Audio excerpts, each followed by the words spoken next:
పిలిచి మరీ 5 కోట్లు ఇస్తారంటే వద్దు వద్దు, నాకు 2.5 కోట్లే కావాలని ఎవరైనా అంటారా? కానీ రాహుల్ ద్రావిడ్ మాత్రం అలా అన్నారు. ఎందుకంటే ఉత్సాహంగా ఉల్లాసంగా చదువు సాగాలి, గొప్ప గొప్ప ఉద్యోగాలు సాధించాలి. Vignan deemed to be university. T20 ప్రపంచ కప్ గెలిచిన సందర్భంగా BCCI 125 కోట్ల నజరానా ప్రకటించింది.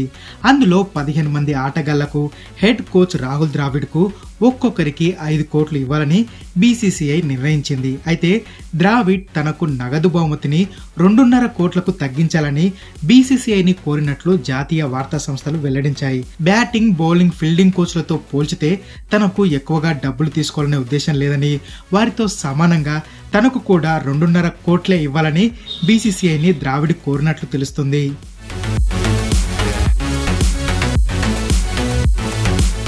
దీంతో తాము కూడా ద్రావిడ్ మనోభావాలని గౌరవిస్తామని BCCI వర్గాలు తెలిపాయి.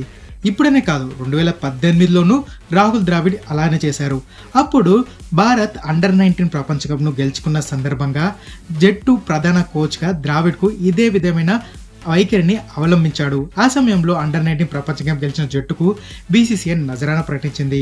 ఆ నజరానాలో ద్రావిడ్కు 50 లక్షల రూపాయలు, మిగిలిన సహాయక సిబ్బందికి 20 లక్షలు, 30 లక్షలు ఇవ్వాలని BCCI నిర్ణయించింది. అయితే ఒకరికి ఎక్కువగా, ఒకరికి తక్కువగా కాకుండా నాతో పాటు సహాయక సిబ్బందికి అందరికీ ఒకే రకమైన నగదు పంచాలని ద్రావిడ్ సూచించాడు. అలా అప్పుడు ఇప్పుడు ద్రావిడ్లో ఎలాంటి మార్పు లేదు. ఆన్ గ్రౌండ్లోనే కాదు, ఆఫ్ గ్రౌండ్లోనూ రాహుల్ ద్రావిడ్ రియల్ జెంటిల్మెన్ అని ఫ్యాన్స్ అంటున్నారు ఈ విషయం తెలిసిన తర్వాత.